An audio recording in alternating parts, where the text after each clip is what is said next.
You already know, intimately, viscerally, with bone-deep certainty, the profound, almost mystical feeling of walking into a room and sensing, without a single word spoken, without the slightest gesture made, how people truly, fundamentally, rank you in their complex internal hierarchy of human worth.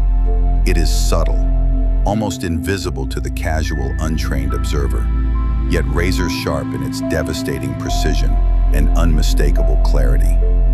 A slightly delayed greeting that carries the unmistakable, crushing weight of calculated indifference. A distracted gaze that passes over you like you're merely decorative furniture gathering dust in their peripheral vision.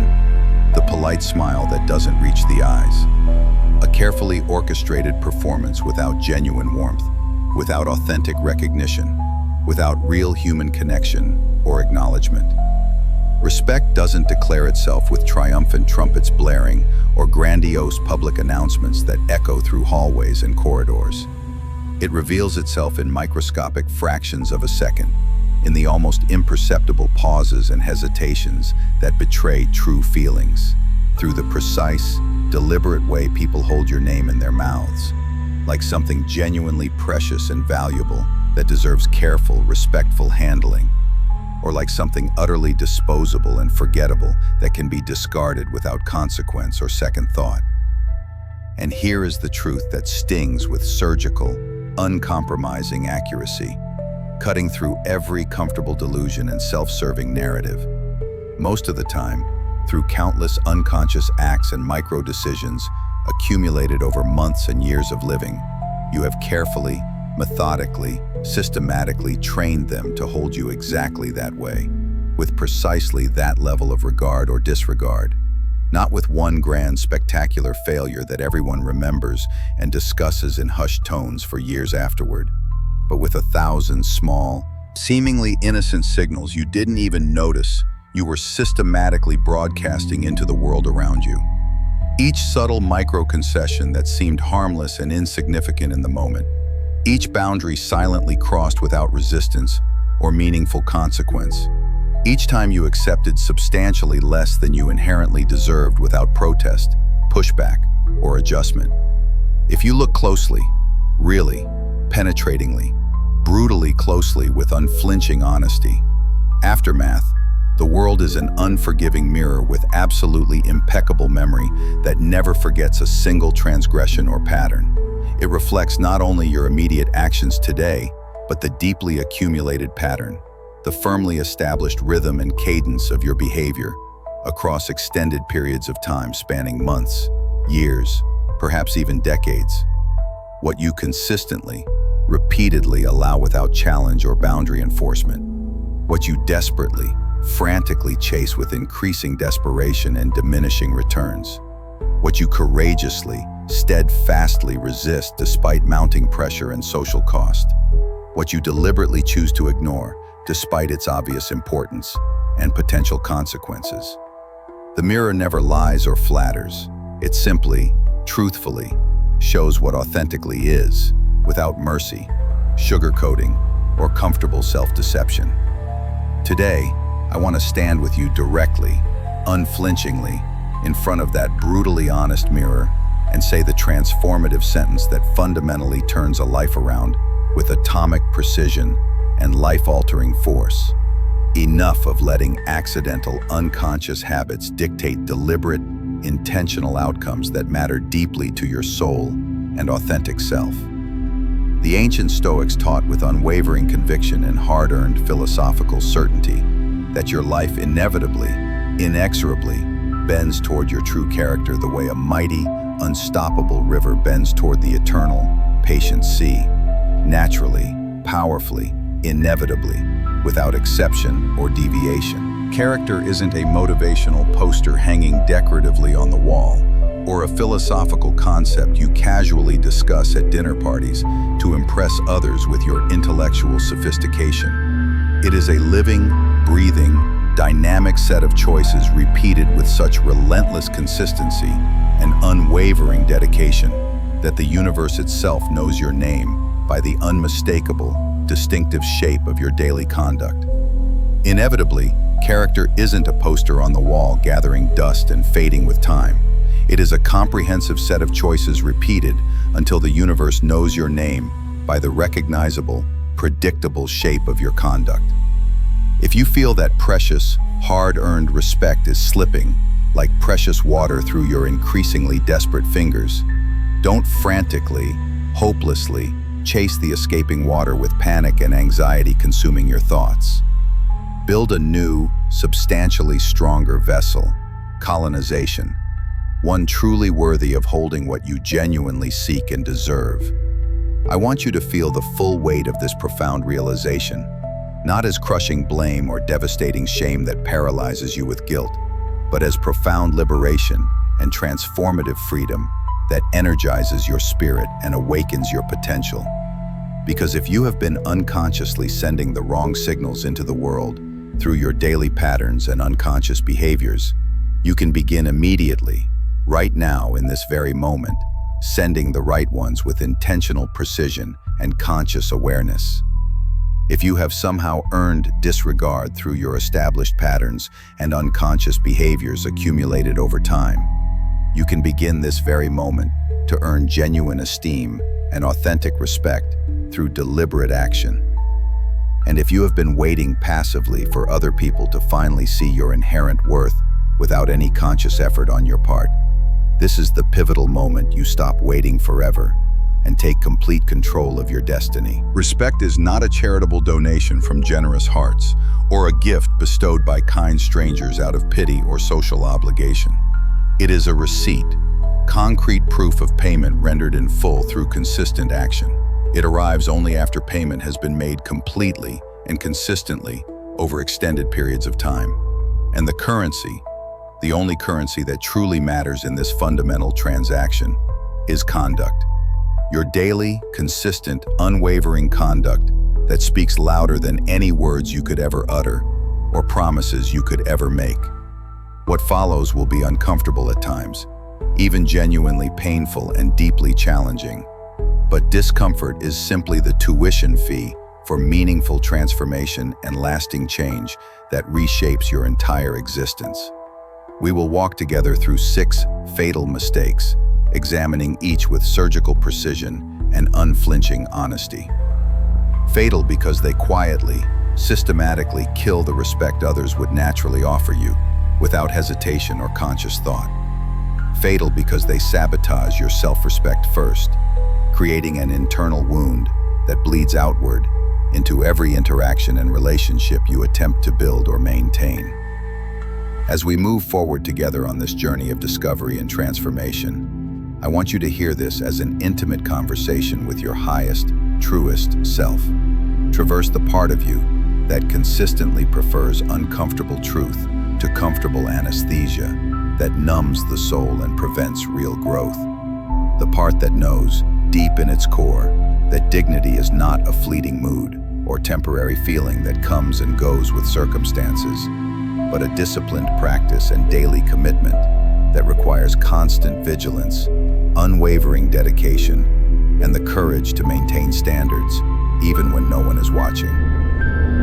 We begin not with what others do to you in their moments of weakness or cruelty, but with what you systematically do to yourself when you try to borrow approval, like a debt you can never truly repay. No matter how hard you work or how much you sacrifice of your authentic self, the first mistake shows up with a charming, disarming smile and an unnecessary, self-deprecating apology that immediately diminishes your position and undermines your credibility.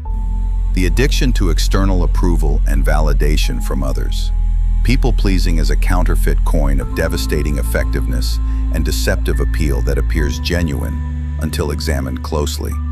It looks deceptively like authentic kindness that flows from genuine care and compassion, sounds melodiously like genuine harmony that brings peace to relationships and creates pleasant social environments, and wins quick, temporary gratitude, the way refined sugar wins quick, fleeting energy that crashes hard later, leaving you depleted and craving more. But no true Stoic philosopher ever built a lasting, meaningful life on metaphorical sugar that provides no real nourishment for the soul, or sustainable foundation for character development. When your internal compass is constantly spinning toward the ever-changing, unpredictable weather of other people's ever-shifting opinions and momentary whims, you are not an authentic person with genuine agency and self-determination. You are merely a weather forecast. Anguish, reactive, unstable, fundamentally unreliable, constantly changing based on external conditions completely beyond your control or influence. You agree reflexively before you think critically about the implications and long-term consequences. You volunteer eagerly before you consider thoughtfully what you're truly committing to and whether it aligns with your values. You apologize profusely, not because you are genuinely wrong or have caused actual measurable harm, but because the uncomfortable silence feels unbearably heavy and threatens your desperate need for constant approval and acceptance. Pay meticulous attention to the destructive pattern that emerges over time with mathematical predictability. You promise ambitious things you cannot realistically keep, given your actual resources, limitations, and competing priorities. You accept social invitations you don't genuinely want to attend, draining your precious energy and time. You laugh artificially at jokes that progressively dim your own authentic eyes and compromise your integrity. At first, they thank you graciously and seem pleased with your eager compliance. Soon they use you systematically as a resource to be exploited without reciprocation. And eventually, they forget you completely as a person with your own needs, desires, and legitimate boundaries. Respect gradually erodes because genuine respect requires clear, unwavering boundaries that cannot be crossed without meaningful consequences.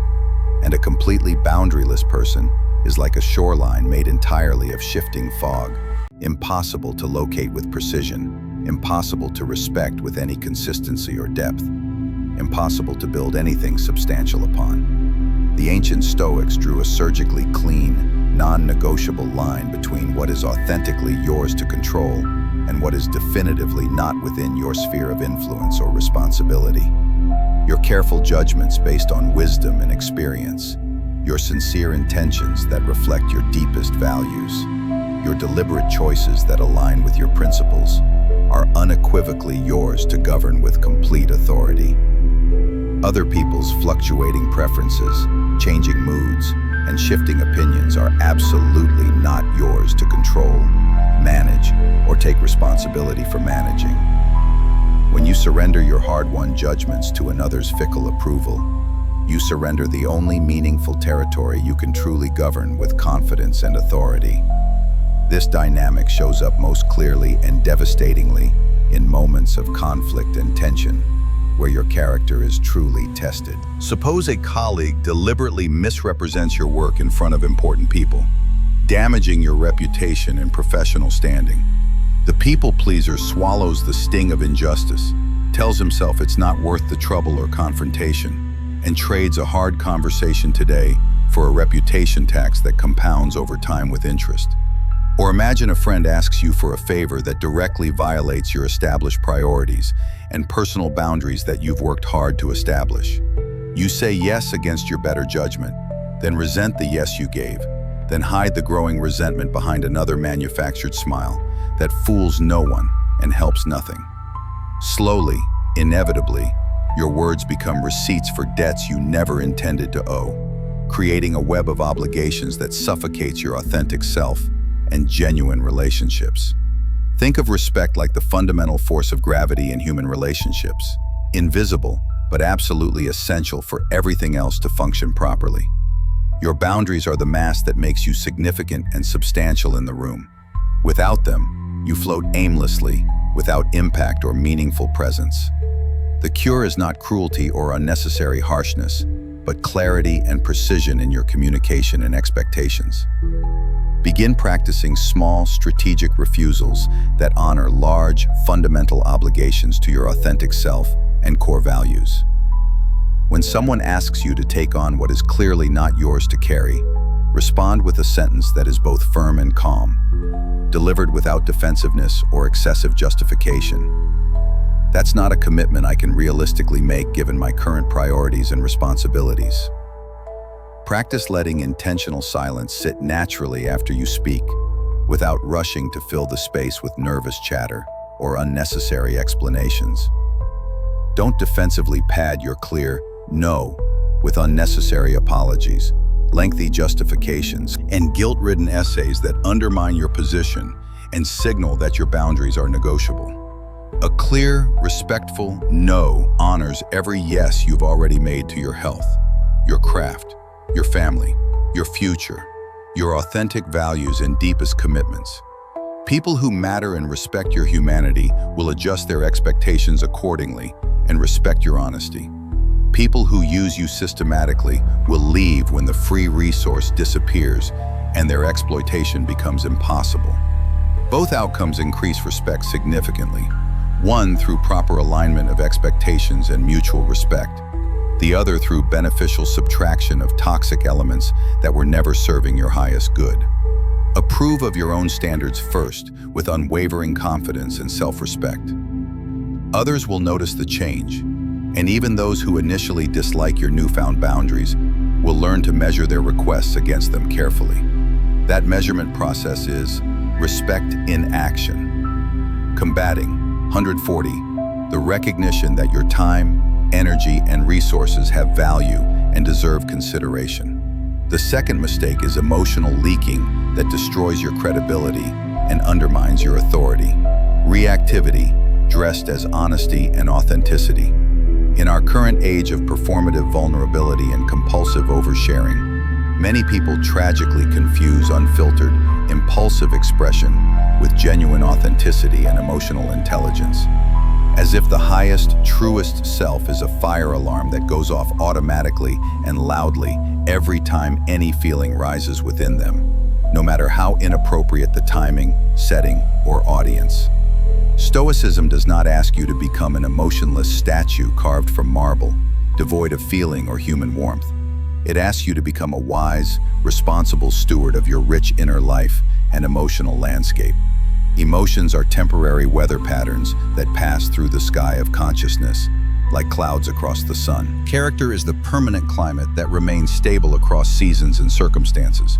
If every minor gust of emotional wind knocks over your psychological house completely, people will stop coming inside for shelter and support during their own inevitable storms and challenges. Emotional self-control is not unhealthy repression that creates dangerous internal pressure. It is responsible, intelligent arrangement of your responses based on wisdom rather than impulse. When anger spikes unexpectedly like lightning during a storm, when envy rises unbidden from deep places of insecurity, when anxiety crowds the mind oppressively like thick fog, the untrained person becomes a chaotic loudspeaker for their lowest, most destructive impulse. They interrupt important conversations with emotional outbursts. They gossip maliciously about others' private struggles and failures. They slam doors and storm out of rooms. They curse the traffic and call it keeping it real, being authentic and honest. What they are actually keeping is a destructive habit that serves no one and helps nothing. Externalizing storms that were meant to be navigated internally with wisdom, skill, and emotional maturity. Respect dies quickly in these moments because volatility forfeits reliability completely and permanently. No one trusts a bridge that shakes dangerously every time a truck passes over it. No one confides sensitive information in a friend who treats confidence as like currency in a social market. And no one follows a leader whose unpredictable tone dictates the entire tone of the room, creating instability and uncertainty for everyone involved.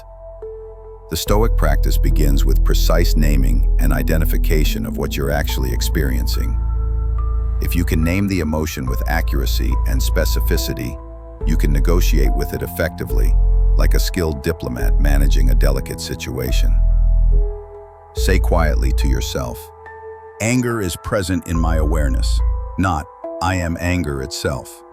That small grammatical shift opens crucial space for conscious choice and deliberate response, rather than automatic, unconscious reaction.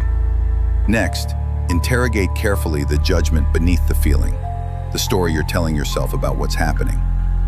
Marcus Aurelius did not write his famous meditations to impress the world with his wisdom or gain followers. He wrote them to counsel the rash emperor inside himself, who was capable of terrible decisions in moments of passion and reactive thinking. Is this situation truly in my control? You ask yourself with honest reflection and clear thinking. If no, release it consciously, like a bird that was never yours to cage in the first place. If yes, act with precision and wisdom, rather than noise, drama, and emotional reactivity. A practical ritual for daily implementation. Before you reply hastily to a provocative message that triggers your emotional buttons, write your first response completely and then deliberately delete it without sending. Then, write the response you would be genuinely proud to see quoted out of context at your funeral or shared publicly with people you respect. Send that one instead, if anything at all needs to be sent. Before you enter a conversation that historically triggers your worst impulses and brings out your shadow side, perform a brief but thorough audit. What outcome would truly honor my deepest values and highest self? What tone would make that positive outcome more likely to occur? What sentence can I prepare in advance for the moment when I feel my emotional temperature rising dangerously? The more you rehearse these crucial micro-choices in advance, the more you convert raw emotion into useful energy, rather than collateral damage that hurts innocent people and damages important relationships. People notice the profound difference immediately and respond accordingly. You become the person they instinctively call when the room is on fire, not because you never feel the heat of crisis or difficulty, but because you carry a bucket of wisdom instead of a flamethrower of reactivity. Respect gathers around that kind of steadiness the way sailors gather around a lighthouse in a storm. In large, not for entertainment, but for survival and safe passage. It's not the absence of waves that matters most in navigation. It's the presence of a fixed point they can navigate by with confidence. The third mistake is the quiet bankruptcy of broken agreements that destroys trust systematically over time. You mean well with every fiber of your being and genuinely good intentions that no one could question. You sincerely intend to show up consistently for the people and commitments that matter most to you. You truly believe with touching optimism that your future self will have more abundant time, more sustained energy, more unwavering discipline than the self who is speaking now, in this moment of enthusiasm and good intentions. So you say yes, eagerly, to the important meeting that could advance your career. Yes to the challenging deadline that will stretch your abilities. Yes to the social dinner that will strengthen relationships. Yes to the early morning workout routine that will improve your health. Yes to the book you will definitely read this time for personal growth. Each casual yes buys a small moment of immediate relief and social approval in the present moment, and sells a large portion of hard-earned respect in the future, when reality arrives and demands payment. When the inevitable time comes for performance and delivery, you cancel apologetically with elaborate excuses and justifications. You postpone reluctantly with promises to do better next time. You arrive late with breathless apologies and scattered energy. Or you arrive unprepared and flustered, promising earnestly that next time will definitely be different. You've learned your lesson this time, for sure. The ancient Stoics would call this a serious failure of justice, the cardinal virtue that governs our solemn obligations to others and to our own integrity. Justice in the Stoic framework is not only about courts and laws and dramatic moral dilemmas that make headlines. It is fundamentally about your consistency in paying what you owe to the world, your promises, commitments, and obligations.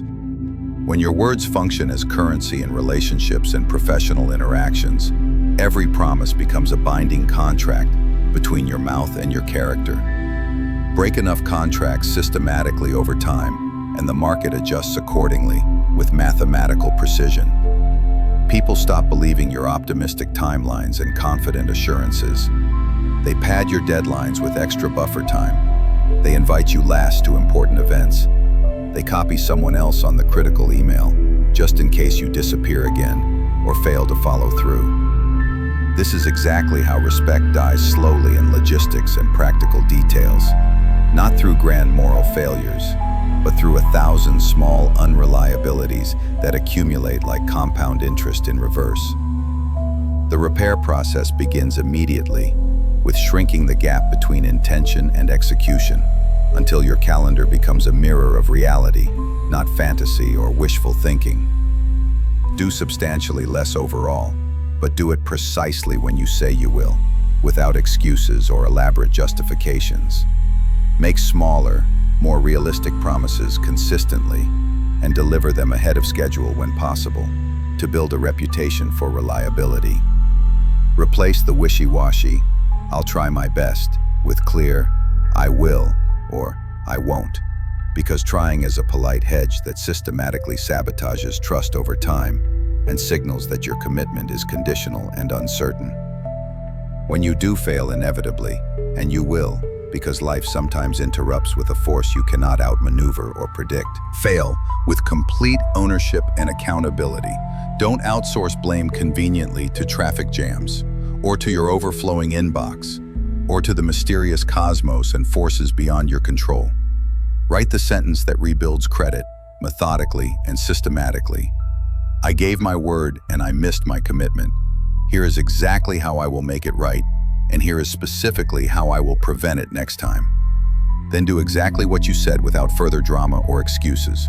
Build visible systems that acknowledge your human limitations and work with them rather than against them. A task list you actually check regularly, instead of creating and then ignoring.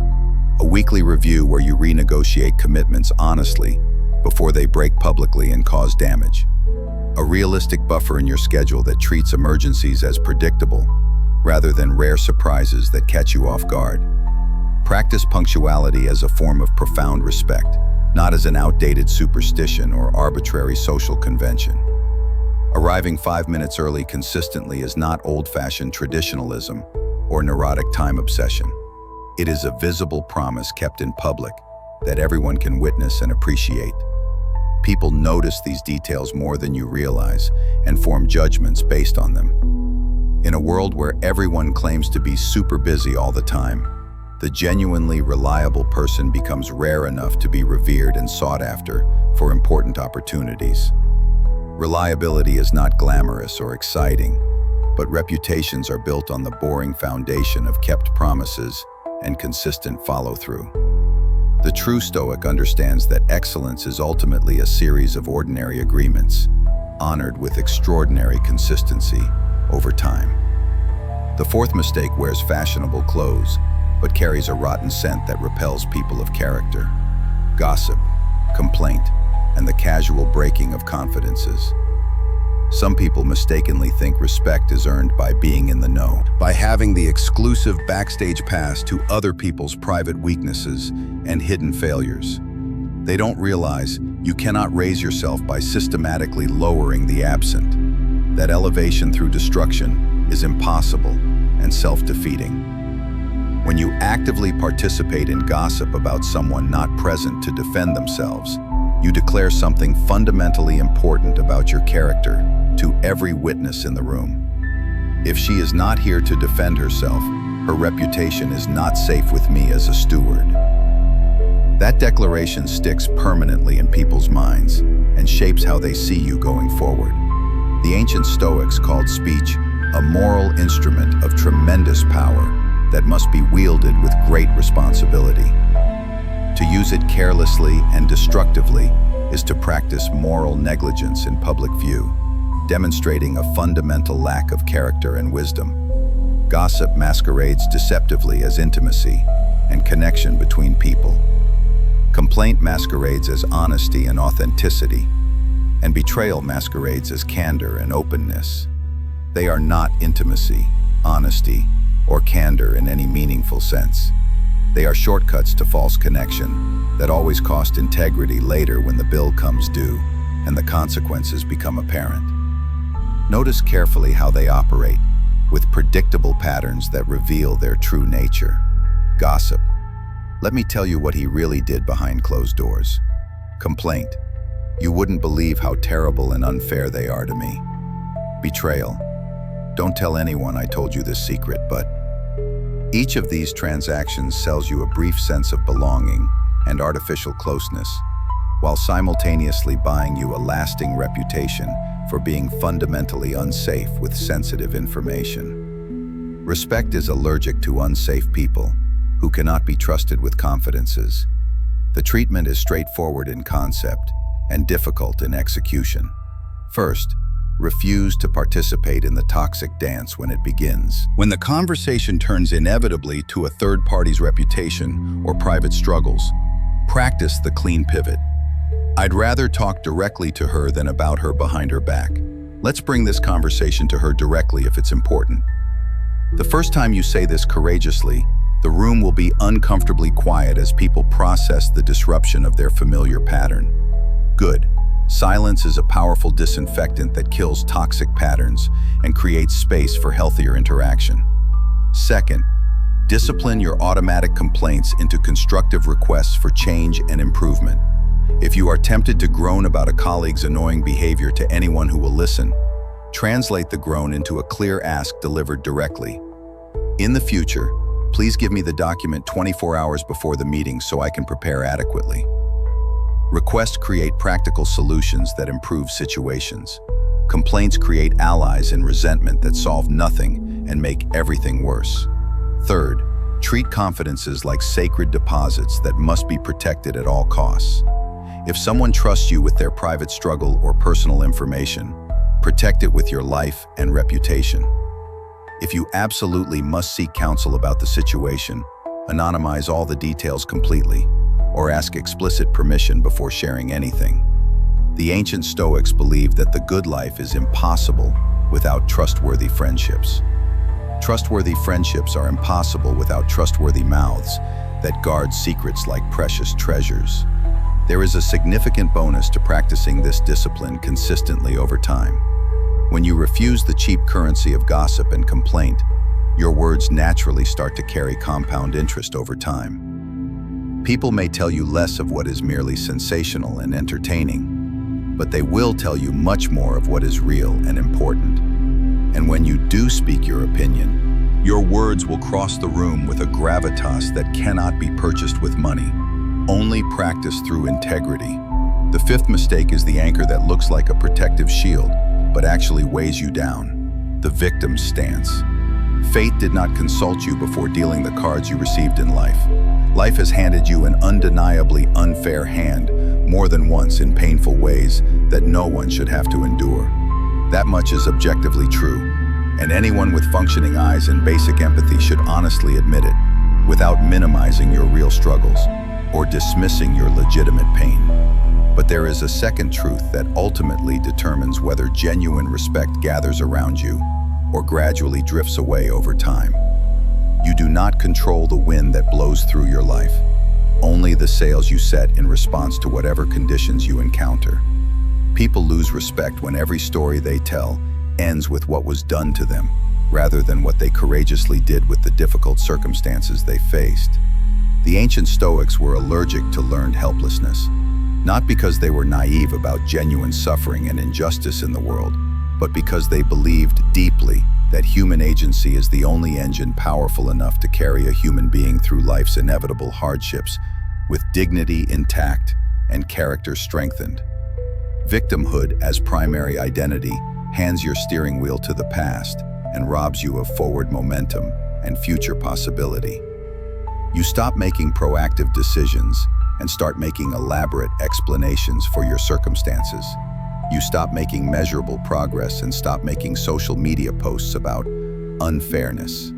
You ask the world to grade you on a curve because life has been cruel to you in ways others cannot understand or appreciate. The world doesn't grade based on suffering or past hardships. It observes present behavior. It responds to current choices. It allocates resources and opportunities based on demonstrated capability and character. And it consistently allocates respect toward those who take full responsibility for the part of the problem that is genuinely theirs, and then get to work with determination and consistent effort. Responsibility is not self-blame or harsh self-criticism that paralyzes you with guilt. It is self-authorization to act with power and purpose. This happened to me. It wasn't fair or deserved. Now what is mine to do with this reality? becomes a powerful mantra that recovers your agency like a diver rises by releasing extra weight that drags them down toward the bottom. Begin with the micro level of daily choices that are completely within your control. If your morning routine is chaotic and stressful, reclaim it by designing the night before with intention and preparation. Clothes set out neatly, phone placed far from the bed, a simple agenda written by your future self to save your waking self from decision fatigue and confusion.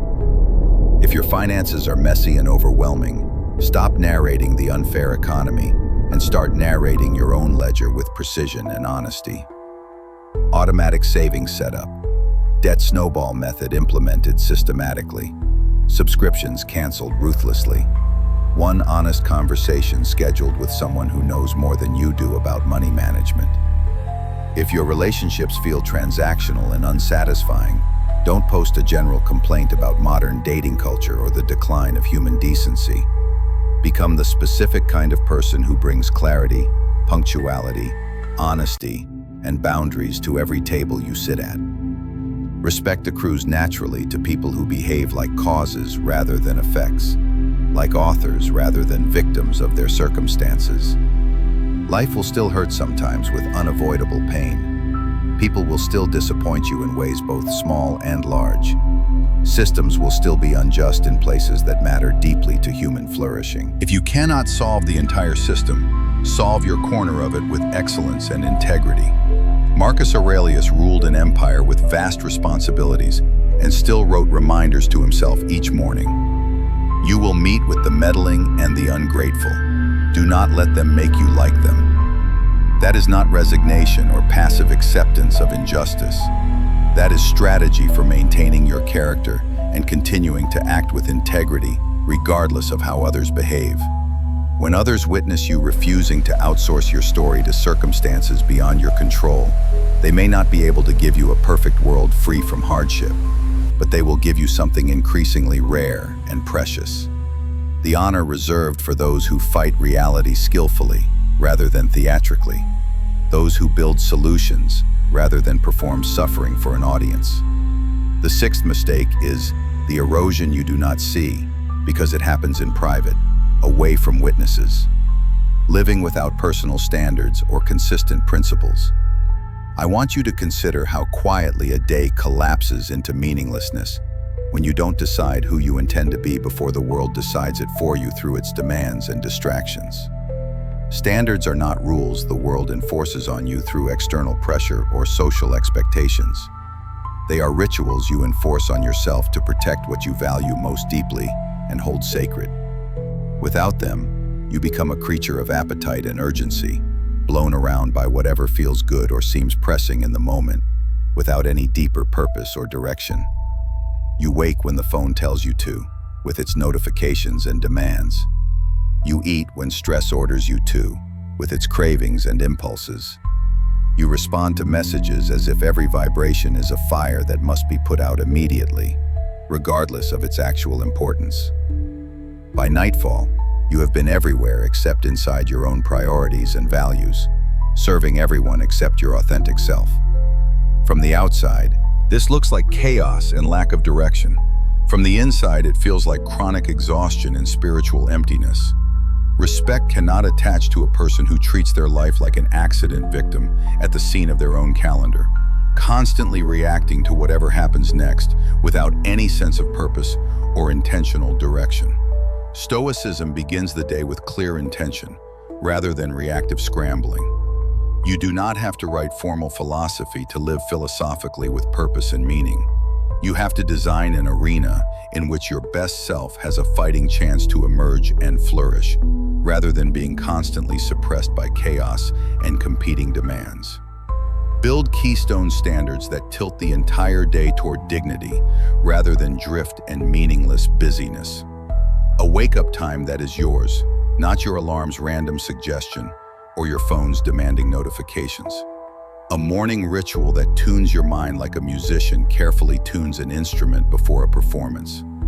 A page of honest reflection on what is in your control today, what is not, and how you will meet both with grace and wisdom.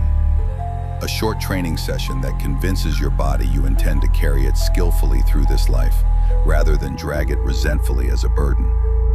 A block of deep work, protected like a temple, where trivialities are not allowed to enter and disturb the sacred process of creation and meaningful contribution. A rule for your speech.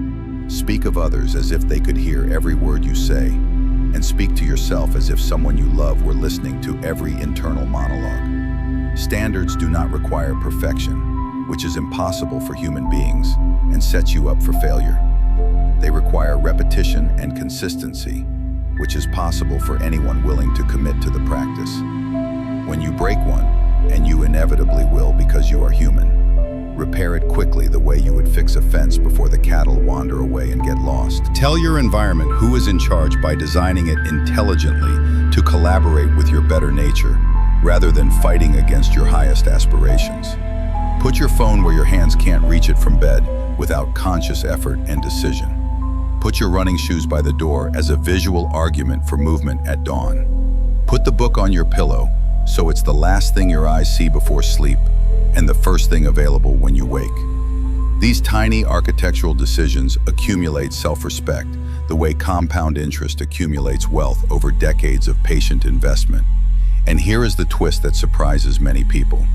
As your self-respect rises steadily through consistent practice, so does the respect you receive from others. The world recognizes in you the universal signal of a person who has consciously chosen their posture, rather than passively waited for it to be assigned by circumstances or other people's expectations. People do not need to like your specific standards to respect them and you. They need to see that you have them consistently, and that you keep them regardless of convenience or mood. Now, watch carefully how these 6 mistakes braid together into one rope that either pulls you up toward dignity or ties you down in mediocrity and disappointed expectations. If you abandon approval seeking, your no grows a spine, and people learn that your yes is precious and meaningful. When you regulate your emotions skillfully, your presence becomes a shelter in hard weather that others seek out. When you keep your agreements religiously, your name becomes a password that opens doors others cannot find. When you refuse gossip and complaint, your words turn into instruments of construction, not weapons of destruction. When you retire the victim stance, your shoulders remember their natural strength and capability. When you live by standards, your day stops being a crime scene of random events and becomes a craft, practiced with intention and skill. This is not a theory to be debated in academic settings. It is a practice to be lived daily with commitment and consistency. And the beauty of practice is that you can begin anywhere, anytime, with whatever you have in your hands right now, regardless of your past failures or current circumstances. Imagine tomorrow morning as a deliberate experiment, rather than another accident waiting to happen. Before you open any app that will hijack your attention and scatter your focus, open a notebook and write 3 crucial lines that will guide your entire day. 1. What is inside my control today? List specific actions, not desired outcomes, that depend on other people or external circumstances. 2. What is outside my control that I will encounter? Name the traffic, the difficult meeting, the moods of others that you cannot manage or control. 3. Who do I choose to be, regardless of what happens? Pick a virtue in plain language: steadiness, clarity, patience, courage, integrity. Carry those 3 sentences like a pocket compass throughout your day, referring to them whenever you feel lost or overwhelmed.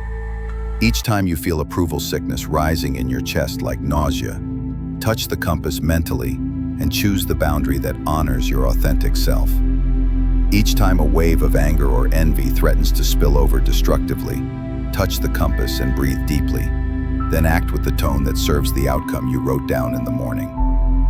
Each time your schedule demands an excuse for broken promises, touch the compass and pay the promise instead with integrity and follow through. When a conversation invites you to betray someone who is not present to defend themselves, touch the compass and pivot the discussion, or leave it entirely. When your mind begins narrating a story in which you are powerless, touch that compass and rewrite the line, "I cannot control this external circumstance, but I will control my response." And when the day invites you to drift aimlessly without purpose, return to your standards like a ship returns to harbor for safety and resupply. This is not glamorous work that will be applauded by crowds or celebrated on social media. No one will applaud you while you choose discipline over comfort and long-term character over short-term pleasure. But something miraculous happens in the quiet spaces where no one else can see. Your reflection starts to trust you completely. The eyes in the mirror soften, not with laziness or self-indulgence, but with recognition and self-respect. This person has me. This person keeps their word to me. That trust leaks into your walk, into your words, into your handshake, into your silence. Other people feel it before they understand it consciously, or can articulate what's different about you. They may not call it Stoicism or use philosophical language. They will call it respect, and they will respond accordingly with increased trust and better opportunities. There is a final piece I want to place gently but firmly in your hand like a precious gift. Many people study these ideas like museum pieces behind glass, beautiful, admired, and completely untouchable. They nod appreciatively as they walk by, then return to a life ruled by impulse and reaction, never implementing what they've learned. Do not be a tourist in your own philosophy or a spectator in your own life. Take one principle home and use it until it looks worn from daily practice. For a week, practice unshakable punctuality in everything you do. Watch how it changes the way people speak to you and the opportunities that become available. For a week, refuse to speak about anyone in their absence, what you would not say directly in their presence. Watch how your conversations thin but deepen significantly. For a week, end every promise with a system, a calendar invite, a reminder, a checklist that makes follow-through automatic. Watch your reliability compound like interest in a savings account. For a week, right before you scroll mindlessly through social media, pause intentionally. Watch your focus return like a long-lost friend who never stopped loving you. At the end of that week, you will not be a different person with a new identity. You will be the same person, trusted completely by your own behavior and respected by others for your consistency. Respect is not an aura or mystical energy field that some people are born with. It is a trail of evidence you build step by step through daily choices. You build it methodically, and others follow it back to the source. A human being who decided to be the governor of their choices rather than their victim. The Stoics were not superhumans with special powers or supernatural abilities. They were practitioners of simple disciplines, carried out consistently in hard moments when it mattered most.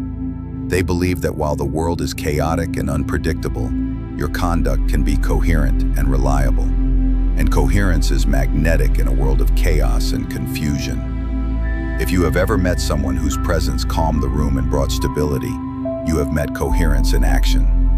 If you have ever met someone whose words meant more because their actions had already spoken with consistency, you have met coherence embodied in human form. You can become that person for yourself first. The world will notice later when you've developed the strength to maintain your standards, regardless of external pressures. The time gap between your private standards and your public respect is not your enemy or a sign that you're failing. It is your training ground where character is forged in the fire of daily practice. There is no hack or shortcut, but there is a clear path forward. And it is walked by refusing 6 fatal mistakes and replacing them with 6 deliberate practices that compound over time. But these foundational changes mean nothing if you continue the daily patterns that quietly rehearse weakness until it becomes identity and defines how you see yourself. Weakness rarely announces itself with fireworks and dramatic failures that everyone can see. It shows up in comfortable slippers saying, "Just this once," with a smile that masks the gradual erosion of your standards. Most lives are lost not to dramatic failures that make headlines and shock people, but to thousands of small, repeatable habits that seem harmless while they're happening, like drops of water slowly eroding a mountain until it crumbles completely. If last time we lit the flame of self-respect through understanding the 6 fatal mistakes, today we're going to shield it from the winds that blow it out through 13 daily patterns that must be recognized and replaced. As a Stoic, you don't demonize the wind or pretend it doesn't exist. You learn to sail in it skillfully. And to sail well, you must recognize the currents that pull you off course every single day. So, let's be uncomfortably honest about the reality of daily life and the patterns that shape your destiny. There are 13 daily patterns that quietly rehearse weakness until it becomes identity and defines your character. You'll see yourself in some of them, perhaps many of them. Good. That's the beginning of freedom and the first step toward change. The mind can't defend a castle it refuses to map or acknowledge. Keep the same tone we built in the last conversation. Not shame or self-attack, not theatrical drama or emotional manipulation. Clear eyes, firm hands, honest assessment. We will go slowly enough to go deep into each pattern, and we will move smoothly from one to the next, showing how one poor habit naturally feeds the next in a cascade of weakness. By the end, you won't just know what weak people do in theory, you'll know exactly how to stop doing it in practice. How to replace each fracture with an unbreakable practice that serves your highest self. It starts where every great day is lost or won, the morning. Weak people waste their mornings, but more precisely, they surrender them completely to forces outside their control. They let the alarm ring like an invitation to bargain with themselves about their own promises. They hit snooze repeatedly and teach the brain that no means ask me again in 9 minutes. They grab the phone first thing and take a ride through other people's priorities, letting strangers pour noise into a mind that has not yet chosen a single value for the day. They wander into the day, not as authors of their own story, but as extras in a story someone else is telling, through social media feeds, news headlines, and the emotional chaos of group chats. And then by noon, they wonder why the day feels like quicksand that swallows their good intentions without a trace. The Stoic sees the morning as a ceremony, not a convenience. It is not a slot to be filled with whatever happens to capture your attention. It is a standard to be set with intention and wisdom. If you start the day reacting to external stimuli, you will spend the day apologizing for reactive decisions and trying to catch up with your own life. Think of your first 30 minutes as a keel under a ship, silent, invisible, but absolutely decisive in determining whether the ship stays upright in rough weather. The weak brain wants novelty immediately. A message, a headline, a tiny hit of dopamine. But novelty is not nutrition for the soul. Strength begins with repetition of meaningful practices. Rise when you said you would, because your first kept promise changes the chemical flavor of your mind and sets the tone for all subsequent decisions. Hydrate your body and move it deliberately, not to build a perfect physique by breakfast, but to send your nervous system the clear memo. We are active participants, not passive victims of whatever happens to us. Sit for 5 minutes and write 3 lines that will guide your entire day. What is inside your control? What is outside your control? Who you choose to be regardless of what happens. Then begin your most important task in a low-friction, high-focus way that builds momentum. 10 minutes of meaningful momentum beats an hour of dithering and procrastination every time. The weak person says, "I'm not a morning person," as if personality were destiny carved in stone. The strong person says, "I govern the first decision of my day. Everything else follows from that choice." When you structure the start with intention, the day stands up straighter for you and cooperates with your goals. And that posture ripples into the next behavior. Now feel how quickly the surrendered morning leads to the next weakness. Outsourcing your mood to a glowing rectangle that fits in your pocket. Weak people worship their phones as weather gods with ultimate power over their emotional state. If the screen is sunny, shortened, likes, friendly messages, small wins, they're fine, and the day feels manageable. If the screen is stormy, battlefield, bad news, criticism, silence, shilm, they're ruined, and the day feels hopeless. The device becomes a slot machine for dopamine, and their inner state becomes a hostage to algorithms designed to capture and monetize their attention. Nothing is less stoic than handing your emotions to a timeline you can't control, managed by people who don't know you or care about your well-being. The problem is not the phone itself, it's the sequence of how you engage with it. Touching the external world before you've touched your internal world is like stepping into a crowd before you've put on your psychological armor. Here's the subtle damage that compounds over time. When your first emotions come from the outside, you teach your brain that the day's meaning lives elsewhere, in other people's approval or disapproval. The antidote is ritual and rule implemented with consistency. Delay first contact with the digital world. Put the phone in another room at night, because the person you become in the morning is decided by the environment you create in the evening. Create an inner before outer protocol that prioritizes your internal state. Move your body first. Move your breath consciously. Move your pen across paper before you move your thumb across a screen. And when you finally engage with technology, engage as an owner with purpose, not a consumer seeking entertainment. Use your phone to execute your plan. Messages sent with intention. Tasks reviewed systematically. Calendar checked for the day ahead. Then release it until the next scheduled interaction. Set visiting hours for apps that hijack your attention and scatter your focus. If you need a litmus test for healthy phone use, ask yourself, did I use the device to express my values and accomplish my goals, or did I use it to borrow a mood from strangers? Weakness borrows emotional states. Strength generates them internally through practices and principles. The world will still invade your day with its demands and distractions. This is not about building a monastery or becoming a hermit. It's about refusing to let notifications become negotiations with your dignity and self-respect. The moment you decide that your nervous system is yours to regulate through conscious choices, you begin to regain the most precious asset in a distracted age, a stable interior that cannot be easily shaken. From this stable interior, we confront the third daily weakness, letting emotion drive the wheel rather than inform the dashboard. Weak people treat every feeling as a command that must be obeyed immediately. If anger appears, they send it through harsh words or impulsive actions. If envy surfaces, they speak it through gossip or complaint. If anxiety rises, they reorganize the entire day around it, canceling important commitments and avoiding necessary challenges. They call it honesty and authenticity, as if self-control were deceit or emotional manipulation. The Stoic knows the crucial difference. Honesty is naming the emotion accurately and acknowledging its presence.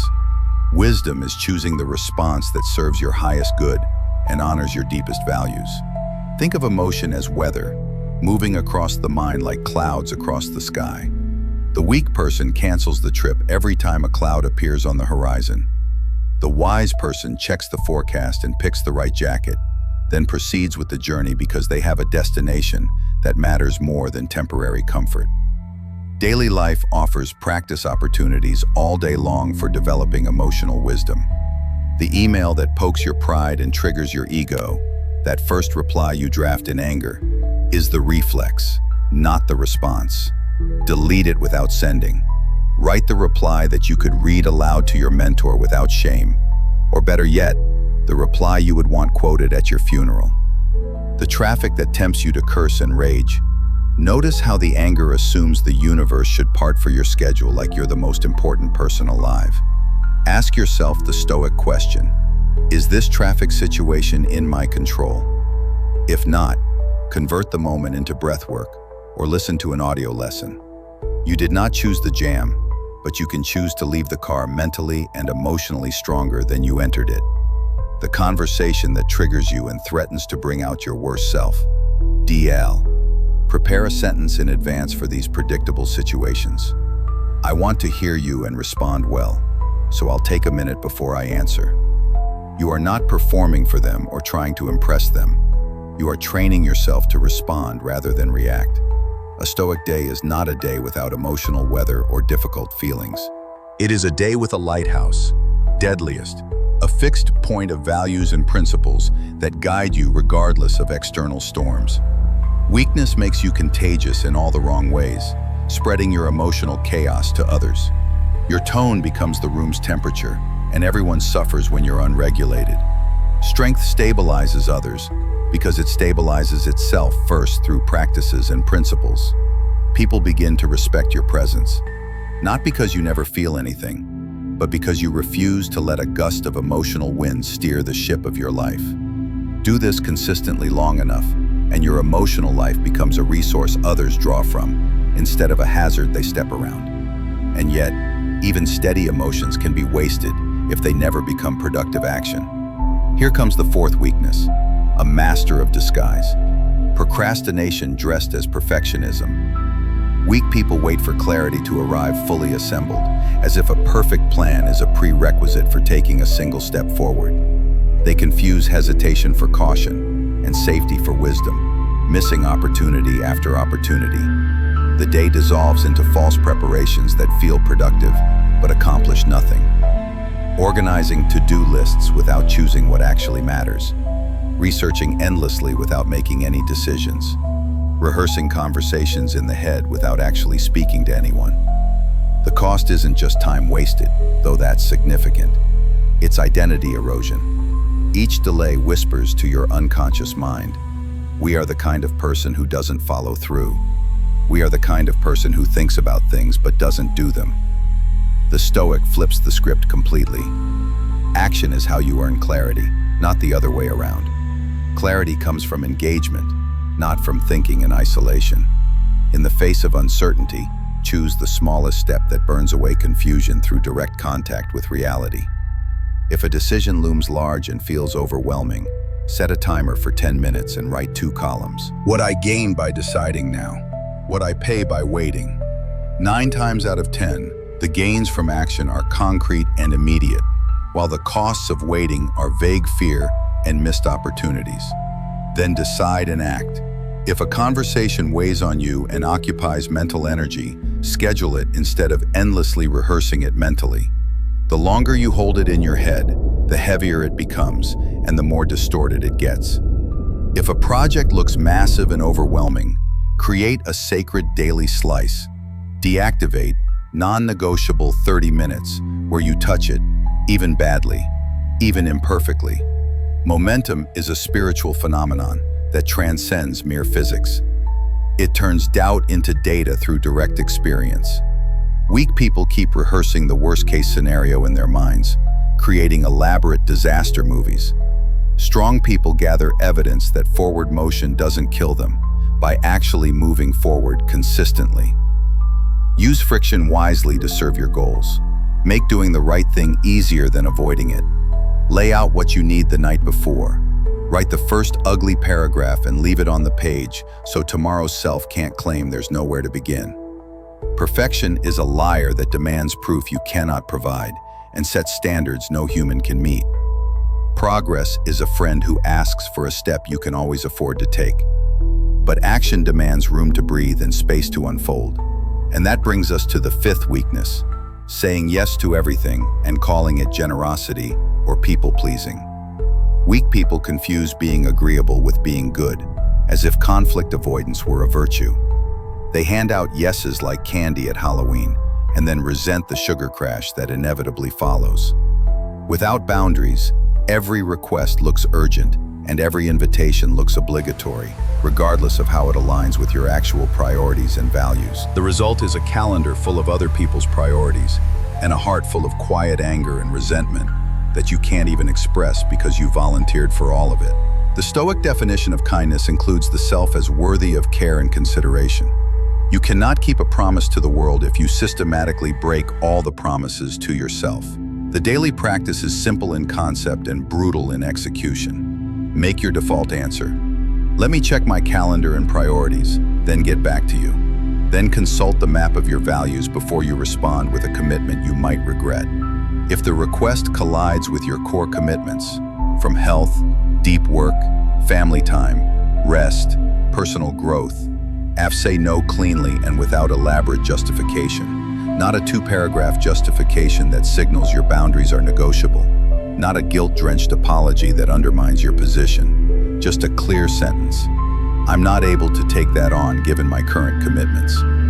Respect rises with the clarity of your no, because it increases the scarcity and therefore the value of your yes. You will lose a few people who were attached to your compliance and availability, who valued you primarily as a resource they could exploit. You will gain trust with those who care about your integrity and well-being, including yourself. And here's the paradox that many people don't understand. Once your yes becomes costly and considered, it becomes powerful and meaningful. People listen when you speak because your words are no longer a blur of accommodation. They are the measured currency of someone who means what they say and says what they mean. Meaning what you say leads straight into the sixth weakness: breaking small agreements and expecting big trust. Weak people treat micro-promises as negotiable suggestions rather than binding commitments. I'll be there in 5, but they show up in 10. I'll send it tonight, but it arrives tomorrow. I'll start Monday, but it gets pushed to after this busy week ends. Each broken thread weakens the fabric of your character in ways you can't see, but others can feel. Others may forgive you consciously, but your nervous system doesn't forget and keep score. It keeps a detailed ledger of your reliability. When you face a hard task that requires discipline, the ledger asks, are we the kind of person who shows up when it's difficult? If the answer is sometimes, your energy leaks out as doubt and self-sabotage. Stoic justice starts at the smallest scale, with the tiniest commitments. Keep time as if it were someone else's most precious resource, because it is. Under-promise by a margin to give yourself space, then over-deliver by a minute to build your reputation. If you miss a commitment because life occasionally wins with unexpected circumstances, own it completely, without elaborate excuses. I committed to X, I did Y. Here is exactly how I will make it right, and here is specifically how I will prevent it next time. This isn't theater or performance. It's repair work on your character and relationships. Build systems that assume you are human and will face obstacles. Buffers on deadlines, alarms for transitions, a weekly review where you renegotiate commitments honestly before they break publicly. Turn punctuality into a quiet act of respect for others and yourself. Turn follow-through into an identity marker that defines who you are. Your presence starts to mean, we can relax now, this will be handled properly. In a world where everyone is banging pots for attention and claiming to be overwhelmed, reliability becomes symphonic in its rarity and beauty. Reliability of word naturally touches the seventh weakness, one that corrodes trust from the inside out. Gossip and complaint, disguised as connection and honesty. Weak people bond by sharing someone else's worst moment or by trading grievances like collectible cards. It feels like intimacy and connection. It's actually complicity and destruction. Say a man tears down a colleague to you in conversation. He has just auditioned for the role of future betrayer in your story. You are not special to him. You are simply nearby and available. The Stoic refuses to build connection on the bones of the absent who cannot defend themselves. Practice the clean pivot. I'd rather bring this concern to her directly. Or, let's talk about what we can do to improve the situation. At first, it will be awkward as people adjust to your new standard. Good. Awkward is the sound of a healthy boundary being born and enforced. Complaints, too, must be disciplined into constructive requests for change. He never sends things on time. Becomes, please send the report by 5 p.m. the day before our meeting so I can prepare properly. Swap the addiction to outrage for the habit of constructive action. This doesn't mean you become naive or mute about problems. It means your mouth becomes a tool you respect and use skillfully. Once people learn that conversations with you will not become weapons used against others later, they entrust you with things that actually matter. Truth, feedback, opportunities. Your words gain weight because they no longer come cheap or at the expense of others' reputations. Speaking of weight, the eighth weakness is throwing all of yours to the outside world. Victim theater.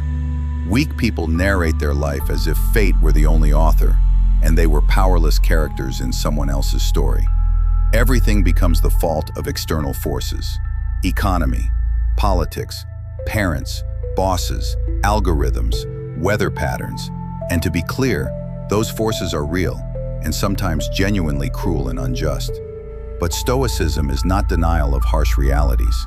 It is triage, focusing your limited energy on what you can actually influence and control. If you can't control the wind, adjust the sails you set. If you can't adjust the sails, adjust the schedule. If you can't adjust the schedule, adjust your posture and attitude. Responsibility is not guilt or self-blame that paralyzes you. It's permission to act with power and purpose. When you shift from, "Why is this happening to me?" to, "Given that this is happening, what is mine to do?" your options multiply exponentially and your power returns. Start small with daily choices that are completely within your control. If mornings are chaotic, design them the night before with intention. Clothes laid out, phone far from the bedroom, first task clearly defined. If money is messy and causes stress, stop narrating the unfair economy and start narrating your own financial spreadsheet. Spending visibility, automatic savings, small debt payments with specific dates attached. If your industry is unfair and opportunities are limited, become unavoidable through excellence. Learn the specific skills that travel across companies and economic conditions. Build a visible portfolio of your work. Treat rejection as data for improvement, not doom that defines your worth. The victim stance earns sympathetic nods but no real help. The responsible stance earns resources and opportunities. People instinctively support the person who has already begun to help themselves, not because the world is heartless, but because agency and initiative are magnetic qualities that inspire confidence. You do not have to fix the world to be strong and respected. You have to stop pretending its flaws cancel your power to act within your sphere of influence. Power needs a vessel to contain and direct it, and the ninth weakness punches holes in that vessel daily, neglecting the body and calling it hustle or dedication. Weak people burn the candle at three ends, then act surprised when there's no wax left to sustain the flame. They over-caffeinate to compensate for undersleeping, sit for hours without movement, scroll through exhaustion instead of resting, and expect a sharp mind to emerge from foggy chemistry. Stoicism, Goss the real kind practiced by ancient philosophers, not the internet meme version. Characterization, does not ignore the body or treat it as separate from the mind. It honors the body as the essential tool through which virtue acts in the physical world. You cannot keep your word if your brain is soup from poor nutrition and sleep deprivation. You cannot regulate your emotions if your blood sugar is a roller coaster of spikes and crashes. The daily antidote is basic, and therefore frequently skipped by people seeking complex solutions. Sunlight early in the day, movement daily without exception, protein and plants consistently, hydration intentionally throughout the day, screens dimmed and distant before sleep. No biohack or supplement outruns these fundamentals. Treat physical training as hygiene, not heroism requiring motivation. 10 push-ups daily for a year builds more real strength than one perfect workout every second Saturday when motivation strikes. Walk after meals to turn food into fuel instead of fat. Protect sleep like a sacred contract with your future self that cannot be broken casually. When the world tries to negotiate with your sleep schedule at 11:30 p.m. with just one more episode, decline firmly. Remember, taming the body is not vanity or narcissism. It's strategy for maintaining your mental and emotional capabilities. When your physiology is stable, your philosophy becomes portable and practical. Your reactions slow down. Your focus deepens. Your will gains traction instead of spinning its wheels. Weak people keep arguing with gravity and the laws of human biology. Strong people cooperate with these laws intelligently and put that saved energy into their craft and contributions. Craft requires precision, which takes us to the 10th weakness, speaking carelessly without consideration for the impact of words.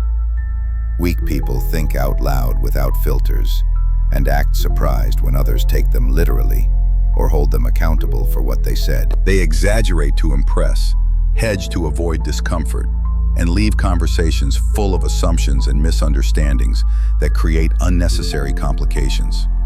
The Stoic treats language like a blade, kept clean, used sparingly, applied with surgical intention.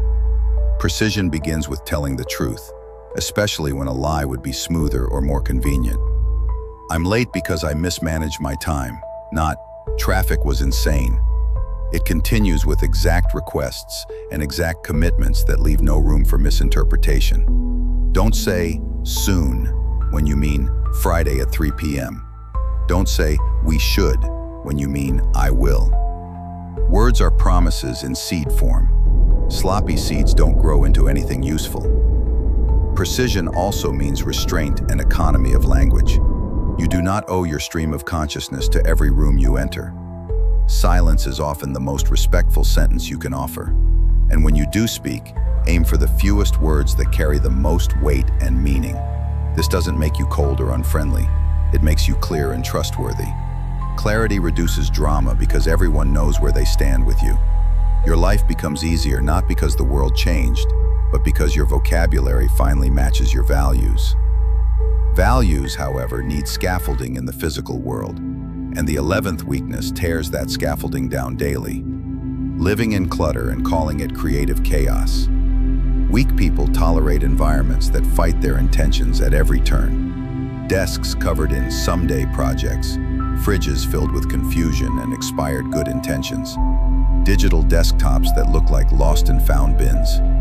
Every item you tolerate but don't address makes a small withdrawal from your attention account. The Stoic makes the environment an ally in the pursuit of excellence. The principle, as within, so without, works in reverse too.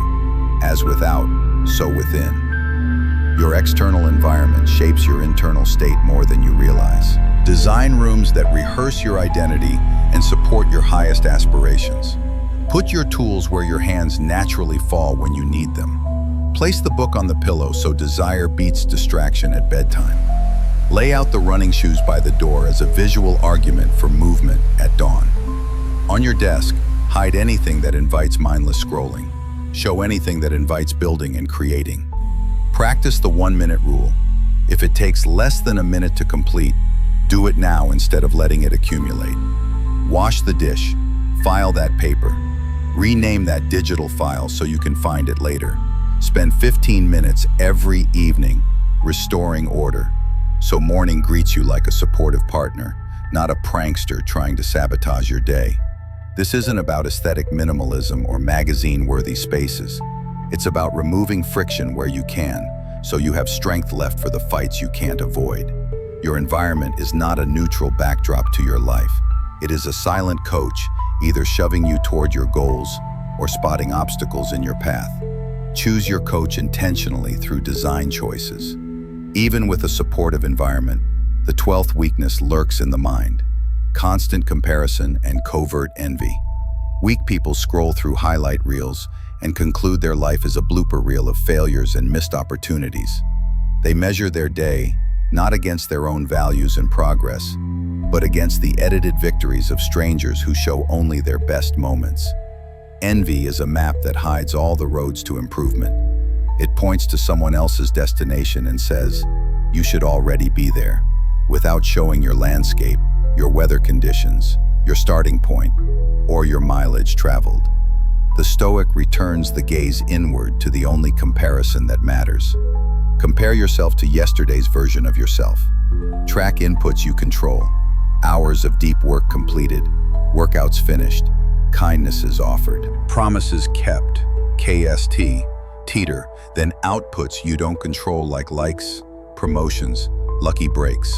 When envy rises inevitably, turn it into information for improvement. What quality am I admiring that I can develop? If it's their calm demeanor, practice breathwork and boundary setting. If it's their skill level, schedule deliberate practice sessions. If it's their network, go create value for someone today without expecting anything in return. Envy resents what others have. Admiration instructs you on what to develop. Curate your feeds like a gardener tends a garden. Mute the weeds that make you feel inadequate.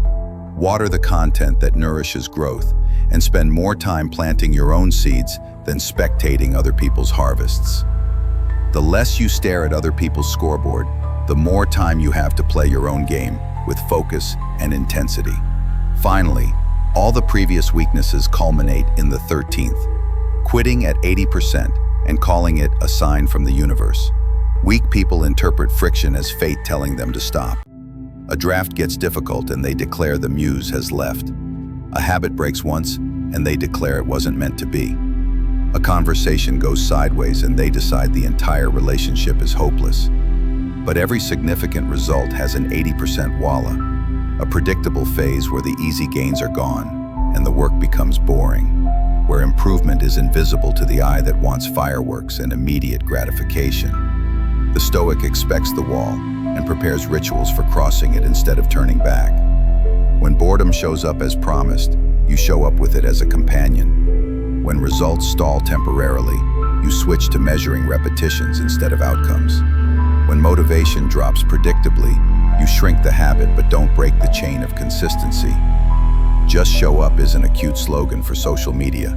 It's a sophisticated strategy for outlasting the moods and temporary setbacks that defeat most people. Adopt the craftsman's view of your work.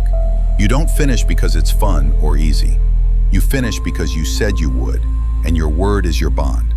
That sentence sounds small until you realize it is the fundamental architecture of trust in your life. The day you become someone who finishes what they start, even if the finish is imperfect, you become someone the world can build on and invest in. That is respect at scale. Now notice the thread woven through all 13 patterns, a transfer of governance from accident to intention. Weakness cedes control to external forces, moods, screens, traffic patterns, other people's wants and demands, the story of unfairness, the gravity of clutter, the seduction of envy, the ache of the 80% wall. Strength doesn't erase those challenges or pretend they don't exist. It organizes them through systems and standards. It chooses standards consciously, designs early warning systems, delays device engagement, names feelings accurately, moves forward anyway, guards the precious yes, pays promises religiously, refuses gossip participation, claims personal agency, trains the physical body, sharpens language precision, engineers supportive spaces, admires instead of envying, and finishes the work regardless of temporary mood. This is not a personality transplant that requires you to become someone else.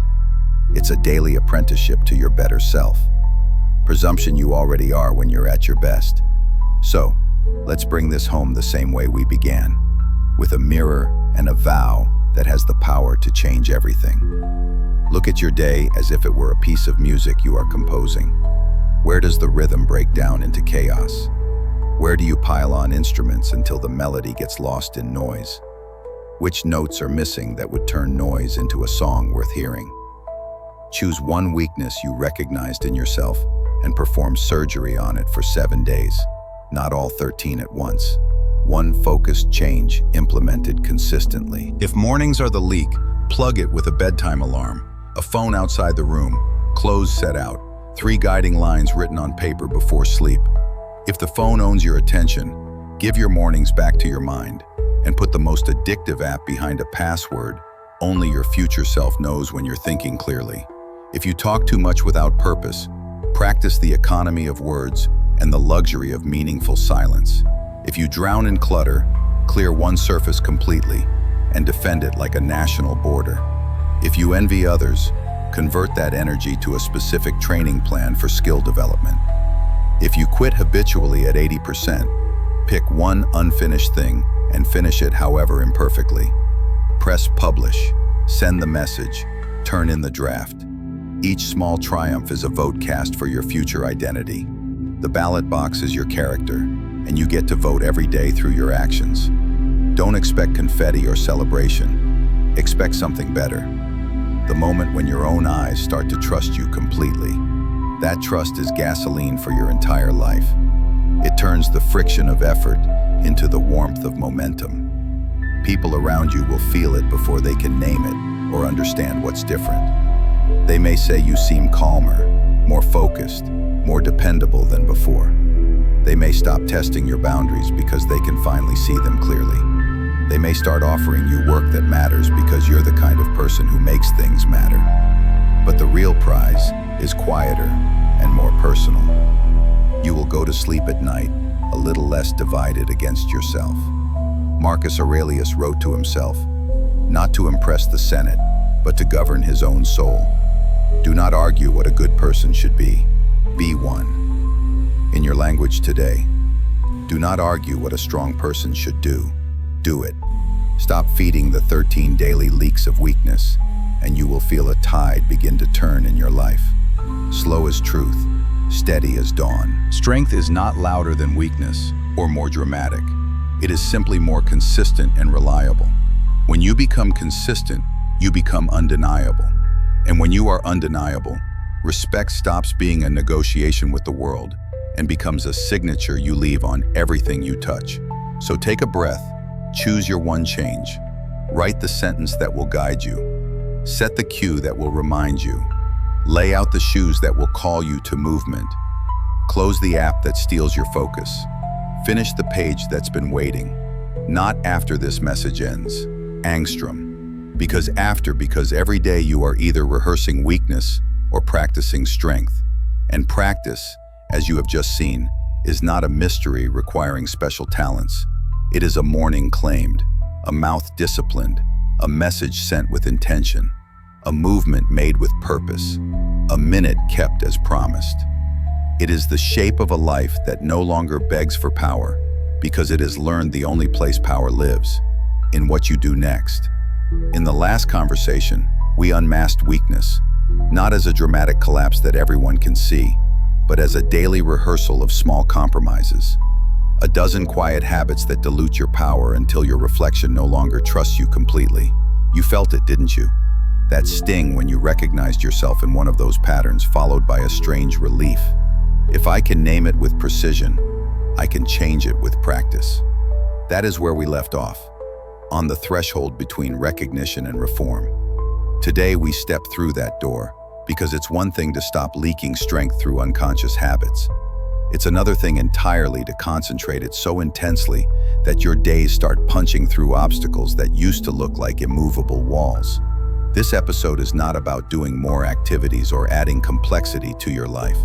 It's about doing less, but with the force of a blade sharpened on truth and focused with laser precision. This is about building a mind that is clear, calm, and lethal in pursuit of what matters most to your authentic self. Let me talk to you directly, as if we were sitting at your kitchen table at 5 a.m. when the city is quiet and your excuses are still asleep, when the world hasn't yet had a chance to scatter your attention in 1,000 directions. Your problem is not that you have too few hours in the day. Everyone gets the same 24 hours regardless of status or circumstances. It's that your attention is scattered like light through fog, diffused and weakened instead of concentrated and powerful. The Stoics understood something our era keeps forgetting in its obsession with productivity hacks and time management tricks. The most powerful resource isn't time, which passes at the same rate for everyone. It is directed attention, the ability to focus your mental energy like sunlight through a magnifying glass. Time without attention is a desert, wide, empty, and impossible to harvest anything meaningful from. Attention without sufficient time is a seed, small in appearance, but all the forest is inside it, waiting to grow. If your attention becomes yours again through conscious practice, your goals stop being far away in some distant future. They become near and negotiable, achievable through focused effort. So today, we are going to build practices that convert your attention from a leaking bucket that drains energy into a pressurized hose that accomplishes meaningful work. We'll start with the invisible enemy that sabotages most people, mental clutter. Then we'll design your day like an engineer designs a bridge, around loads and stresses, not hopes and good intentions. We'll sculpt your environment so it stops arguing with your intentions and starts supporting them. We'll tame emotion into useful energy instead of destructive chaos. Make decisions once so you don't remake them all day, wasting precious willpower. And finally, we'll learn to close the day in a way that makes tomorrow inevitable instead of accidental. I'm not here to entertain you with clever ideas or motivational speeches. I am here to hand you the actual handles of your own mind. And you, if you're ready, are here to take them and use them skillfully. The first thing you must understand is that focus is not found like a treasure waiting to be discovered. It is freed like a prisoner waiting to be released from captivity. Clarity doesn't descend from the sky like weather that you have no control over. It emerges naturally when you clear away the debris of unmade decisions, unkempt promises, and unprocessed worries that clog the channels of your consciousness. Think of your mind as a workbench where important work gets done. Weak people attempt surgery on a bench covered with yesterday's tools and crumbs, scattered papers and distractions. Then they wonder why the operation fails and the results are unsatisfactory. Stoic focus begins with a daily clearing ritual that becomes as automatic as brushing your teeth. A short, honest meeting with your thoughts that costs only 5 minutes but pays dividends all day. 5 minutes, a notebook, a single question asked with sincerity. What am I carrying that does not belong to today? Write it down without censoring or editing. Every floating task, every guilt about the past, every whisper of "I should" that has no specific plan attached. Do not decorate the thoughts or make them prettier. Just dump them onto paper like emptying a backpack full of rocks. The mind is not a storage unit for random concerns. It is a studio for focused creation. When you force it to store everything, it can't create anything of value. Once the clutter is visible on paper, triage it ruthlessly with the oldest Stoic filter in the world. What is in my control and what is not? Draw the line like a surgeon draws an incision, precise and without hesitation. What is not in your control goes to a watch without worry list. Events to track without offering your nervous system as payment for things you cannot influence. What is in your control becomes your short slate for the day. Not 20 things that would require superhuman energy, not 10 that would scatter your focus. 3 important actions. The human nervous system can give greatness to a handful of things and politeness to everything else. Choose your 3 by asking which actions, if completed today, would move the heaviest stones in your life. This is not productivity theater designed to look busy. It is moral clarity about what actually matters while you're alive on this planet. You are not measured by how busy you looked or how many meetings you attended, but by whether you did the work that matters while you have the chance. The paradox is that the very act of choosing frees enormous amounts of energy that was previously wasted on indecision. The fog lifts because you have stopped trying to light the entire forest and started lighting a campfire you can actually stand beside for warmth.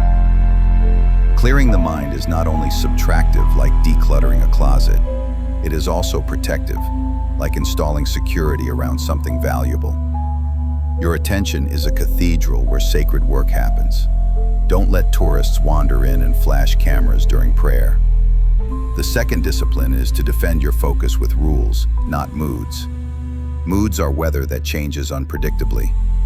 Rules are architecture that provides stable structure. Decide in advance when and where your deep work will happen, and then make it automatic like a law of physics. A Stoic day does not ask, "Do I feel like it?" which opens the door to endless negotiation. It asks, "What did I say I would do?" which closes the door on excuses and opens the door to accomplishment. Choose a daily window where you build without negotiation or compromise. It might be 90 minutes after dawn when your mind is fresh, or a 2-hour block when the world is at lunch, or a quiet stretch when children are asleep and the house is peaceful. Guard that window like a soldier guards a gate during wartime. During it, your phone is not a companion or entertainment device. It is contraband that must be removed from the premises. Put it in another room where you cannot see it or reach for it unconsciously. This is not a quirky hack or productivity trick. It is neurochemistry based on how your brain actually works. If your mind even sees the device in your peripheral vision, part of your attention kneels to it automatically, reducing your cognitive capacity whether you realize it or not. Train your tools to serve your work, not replace it or distract from it. Use sight blockers like a moat around your focus. Tell your future weaker self, I know your tricks and I've made them impossible. Then kindly make those tricks impossible through environmental design. And in that sacred window, begin with the task that requires the deepest thought and highest cognitive load. There's a reason professional lifters squat first before doing lighter exercises. The heaviest demand deserves your freshest self when your willpower is at its peak. When resistance whispers seductively, start with the easy emails instead. Answer firmly, I am not building an inbox. I am building a life worth living. After the deep work window closes, you can be social, reactive, and helpful to others. But you do not negotiate with that sacred block of time. This one decision, practiced consistently for 2 weeks, will give you more real progress than 2 years of half-hearted hustle and scattered effort. Because effort scattered is effort squandered and forgotten. Effort concentrated is effort consecrated and remembered. But rules without rituals are fragile and easily broken when motivation wanes. You need a pre-work ritual that tells your nervous system clearly, we enter the arena now. Important work is about to happen. Rituals are anchors that help your body catch up to your intention and prepare for focused effort. Keep the ritual humble and sustainable. Same place, same lighting, same beverage, same soundtrack, same first motion performed in the same order. Perhaps you open the notebook and rewrite the day's problem as a question worth exploring. Perhaps you read a few lines of a text you respect, not to distract yourself, but to tune your mind to seriousness and depth. Marcus Aurelius wrote reminders to himself before facing the day's chaos and responsibilities. You can write 3 lines that center your mind. I will govern my attention consciously. I will do difficult things calmly. I will measure success by my effort, not by applause from others. Then remove every object that gives your hands somewhere else to go when concentration becomes challenging. Rituals bring gravity to the room. They persuade scattered thoughts to sit down and be quiet, so important work can happen. Over time, your brain begins to associate the ritual with a state of clarity on command. That is not magic or mysticism. That is conditioning in the service of your soul's highest purpose. Now we come to the hidden saboteur of focus that most people don't recognize: the hunger for novelty. Your mind is an old hunter that loves the rustle of movement in the digital bushes. New email notification, new social media post, new idea that seems important in the moment. It feels like life and engagement with the world. It is not life. It is noise disguised as signal. The Stoic does not starve novelty completely. That is monastic perfection that few can sustain in the modern world. But he rations it with intelligence, like a master chef uses spices. The way you ration novelty is by creating a loop inside your work that generates its own novelty naturally. Turn the big goal into small discoveries that satisfy your brain's need for newness. If you're writing a book, do not set the initial aim as finish the entire book, which feels overwhelming. Set the aim as discover 3 true sentences about this idea today, which feels manageable and exciting. If you're building a business, aim to learn one specific thing about how real customers behave by sunset. The word discover is a psychological lever. It moves the mind from performing to perfection standards to exploring with curiosity. Exploration satisfies the novelty hunger without abandoning the important task at hand. It also keeps your ego from freezing you with perfectionism that prevents any progress. A mind aimed at discovery finds flow state because it's allowed to be curious, not flawless. That is how you transform consistency from a grind that depletes you into a game whose score is insight and growth. But none of this will hold or last if your environment continues to pull you back to average performance and scattered attention. Your room, your desk, your apps, they are either training wheels that help you or tripwires that sabotage you. The Stoics did not live in sterile caves like hermits. They lived in deliberately designed spaces that supported their highest aspirations. Design your physical and digital environments to be complicit in your success, rather than obstacles to it. Start with sightlines and visual cues. What you see consistently, you will reach for automatically. Put your tools where your hands naturally fall when you need them. If you want to read at night for personal growth, place the book on the pillow in the morning so it's the first thing you see. If you intend to exercise at dawn, lay out the workout clothes by the door so the sun sees them first and they call to you visually. If deep work matters to your goals, keep the desk so clean that your mind becomes the only clutter allowed in that space. In the digital world, curate your home screens like a monk curates a monastery, with extreme intentionality. Remove any app that sells your attention for free to advertisers. Place creation apps on page 1 where they're easily accessible. Bury consumption apps behind friction on page 2 where they require conscious choice.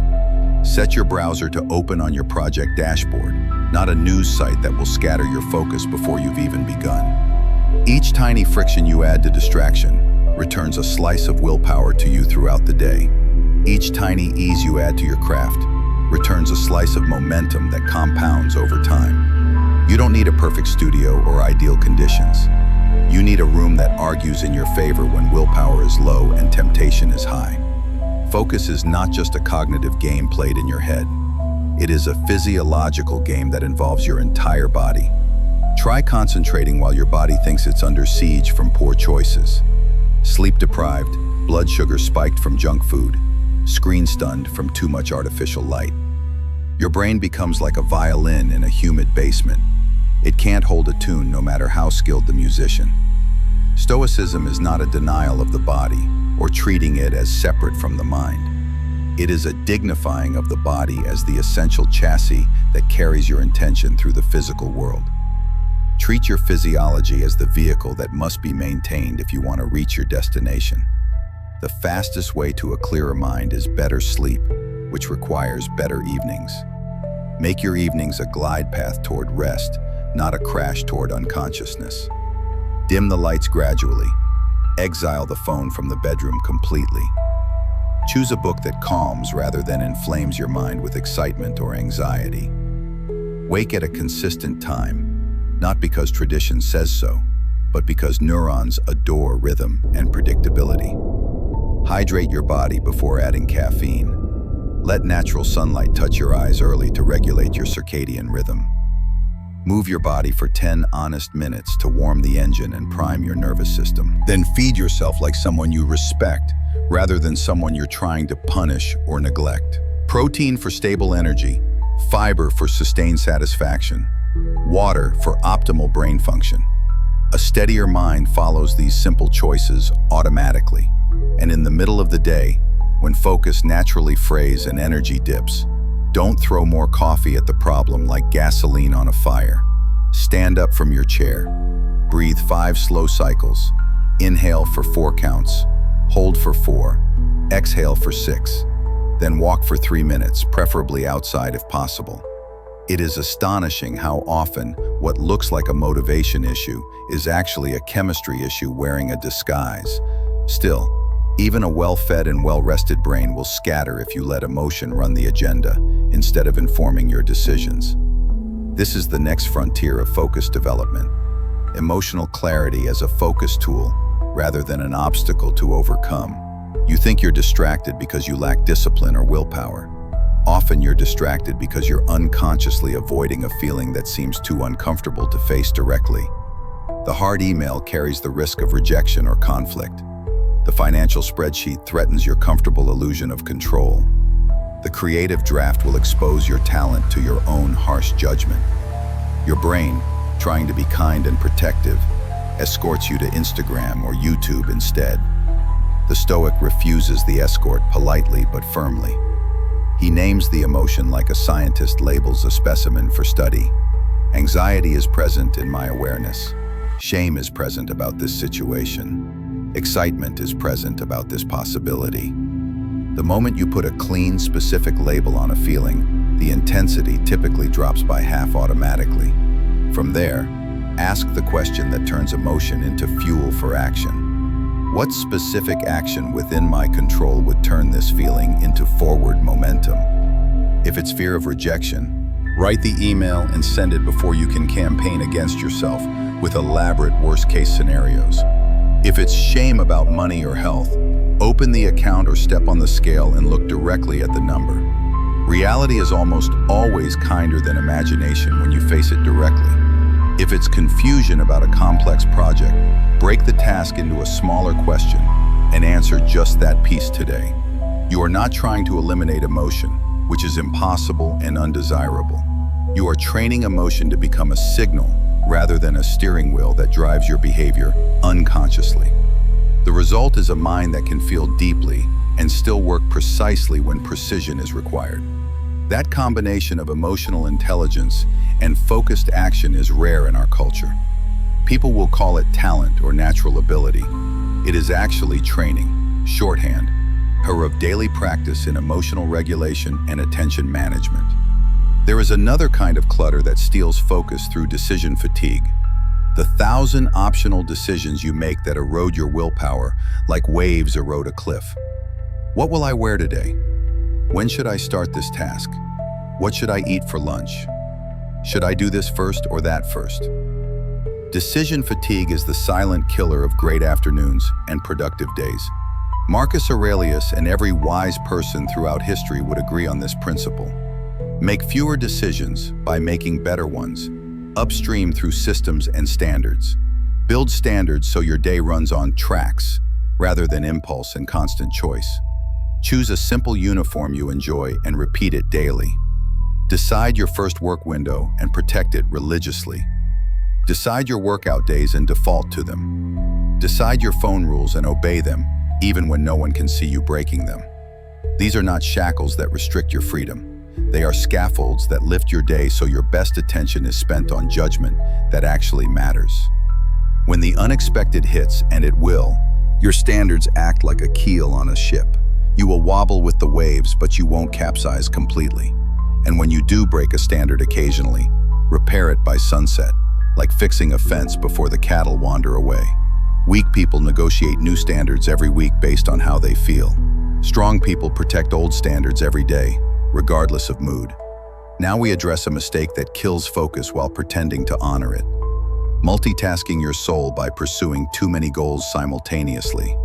You pile 10 goals onto one life, then act surprised when none of them move significantly forward. The Stoic chooses one North Star per season of life, not because other goals are unworthy or unimportant, but because greatness demands concentration in time, not just intensity and effort. Select one project that, if advanced consistently for 90 days, would change the trajectory of your life in a meaningful way. Define what advanced means with clarity you could hand to a stranger for evaluation. Then align your calendar, your reading, your workouts, your networking, your content creation around that single project. Let everything else be maintenance, not obsession that drains your focus. You will feel fear when you choose this path. You will fear missing out on 100 other possible futures that seem equally attractive. But the paradox is just like breathing. You can't inhale everything at once. You must focus to make life breathable again. When your mind has one clear banner to rally around, your scattered energy assembles into an army capable of real progress. This is what a focused life feels like from the inside. Not hectic busyness that impresses others, but a satisfying click as your days lock into a pattern that makes sense and builds towards something meaningful. Focus is fragile and easily broken, so we must speak honestly about interruptions, both external and internal.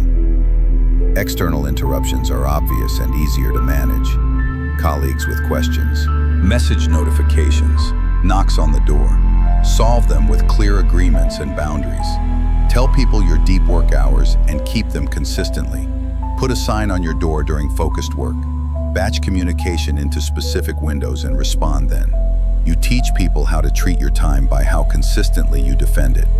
Internal interruptions are subtler and more dangerous to your focus. They arrive dressed as important ideas that feel urgent in the moment.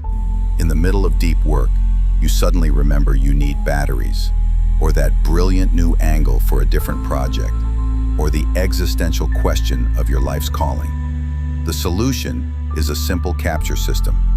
Paper beside you, a single place to park the thought, and a promise to review it later during a scheduled time. This small move provides giant mercy to your mind. The mind relaxes because it knows the thought is not lost forever. It is simply not allowed to hijack the present moment. That is how you move from being a victim of your own creativity to being a steward of it through systems and processes. Now we come to the craft of attention itself, learning to stay present and focused despite your mind's tendency to wander. Your first attempts at extended focus will feel clumsy and frustrating. Your mind will sprint away like an excited puppy. Do not scold it harshly. Train it patiently like you would train any skill. Use intervals to build your attention muscle gradually. Work for 25 minutes, then break for 5. Then 30 minutes of work and 5 minutes of break. Then 40 and 10. Slowly extend your attention span the way a runner extends their mileage. Gradually and consistently. When your mind wanders, and it will thousands of times, notice it without drama or self-judgment, and gently bring it back to the chosen focus. Each return is like a push-up for your attentional muscle. You will be tempted to judge yourself by output and results. Early on, judge yourself by return rate instead. How many times did you notice your mind wandering and bring it back? That number is the birth certificate of a stronger mind that can sustain focus for longer periods. Soon, you will taste something special and rare: immersion. Time will seem to thin and expand. The edges of your separate self will soften. This is not mysticism or New Age thinking. It is simply the nervous system operating without the burden of constant distraction. You will emerge from these sessions with a calm that doesn't need permission from external circumstances. That calm is addictive in the best possible way because it is earned through practice, not purchased through consumption. You will chase it by sitting down to focus sooner the next day. All this work developing focus is meaningless if you don't close the day with clear intention and proper rest. Most people let their evenings dissolve into aimless consumption, then expect mornings to be brave and productive. That approach is backwards and self-defeating. Nights teach mornings what kind of person you are through the choices you make when no one is watching. End each day with a brief audit that feels like putting tools back on the wall in their proper places. Ask 3 specific questions. What did I move forward today that matters to my long-term goals? Where did I allow noise and distraction to win? What one move tomorrow would remove the most friction from my progress? Write your answers briefly. Set your clothes out for tomorrow. Place the book where you want to read it. Prepare your water bottle. Draft the first sentence of the hard email you need to send. If there was a conflict during the day, decide whether you will address it and exactly how. Then shut the lid on work like shutting a gate with a clear boundary. Rest is not the enemy of focus. It is the renewal of focus. You cannot hold a bowstring taut forever without it breaking. Release the tension, sleep deeply, and let your brain file and repair itself. You will wake up with problems solved that you don't even remember working on. That is the nightly miracle you earn by honoring the boundary between labor and leisure. There is a final truth I want you to carry in your pocket like a smooth stone. Focus is a moral choice, not a mood that comes and goes based on circumstances. It is a promise to yourself that you will not abandon your best work because your worst impulses knocked on the door, demanding immediate attention. It is how you treat the few things that make your life authentically yours: your craft, your people, your health, your contribution to the world. When the many trivial things demand a vote on your attention, the world will not congratulate you for choosing focus over distraction. It will barely notice your choice. But you will notice. Your reflection will notice. The people who depend on you will notice. Not because you announce your focused efforts, but because your presence stops flickering and becomes steady like a lighthouse beam. You become the steady light in rooms that lost their power long ago through scattered attention and constant reactivity. So now we bring everything together into a daily practice. Clear the mental bench each morning by emptying your head of clutter. Separate what you control from what you don't. Choose the 3 actions that move the heaviest stones. Guard a sacred window of deep work and enter it with ritual and intention. Build a room and digital environment that argues for your future, not against it. Feed the body like a valued ally. Name your emotions and convert them to constructive actions. Reduce optional decisions by turning standards into reliable scaffolds. Choose one North Star per season and rally your days around it. Capture interruptions in a trusted system. Train your attention through intervals. Measure your returns to focus. Close the day with a brief audit and a gentle boundary. Repeat this cycle day after day. Do it poorly at first until you do it well. Do it when distracted until you do it with deep presence. Do it inconsistently until you do it inevitably as part of who you are. This is not an impossible ideal. It is a practice available to anyone willing to commit to the process. And practice, done simply and sincerely over time, becomes a form of prayer. Misuse, a way of honoring what matters most in your limited time on this planet. If you've listened this far, you don't need more inspiration or motivation. You need a specific vow that you can act on immediately. Pick one element from what we've discussed and commit to implementing it before this day ends. Move your phone out of your bedroom tonight. Delete or hide the app that steals your afternoons. Set the 90-minute deep work window and put it on your calendar as a non-negotiable appointment. Lay out your clothes for tomorrow morning. Write the 3 guiding lines for tomorrow before you sleep tonight. Draft the first ugly paragraph of something you've been avoiding. Send the scary email you've been postponing. Choose one specific action and perform it as if a camera were recording your character. Not because others are watching. Characterization. They're not, but your future self is watching and depending on you to keep your word to yourself. Let that person be impressed by your integrity for once, instead of disappointed by your excuses. The world will notice your increased focus and capability later. It always does when someone becomes genuinely focused and purposeful. Remember what Marcus Aurelius wrote, not as a slogan to quote, but as a survival instruction for daily life. Do not argue what a good person should be one. In today's language, do not argue what a focused person should do. Do it consistently, regardless of mood or circumstances. You are not waiting for a calmer world or better circumstances. You are building a calmer mind in a noisy world. And that mind, once it learns to aim itself with precision, becomes a tool so sharp that obstacles start volunteering to be carved into steps toward your goals. When you finish reading this, do not open another article or video. Open your life. Close the tab that dilutes your attention. Open the document that defines your contribution. Pick up the weight you promised to lift. Boil water mindfully. Sit down with intention. Begin the work that matters. The moment your attention lands with full presence, the future changes shape around you. Because focus is not a lens you find lying around. It is a life you practice with daily devotion, and you are finally ready to practice it with the seriousness it deserves.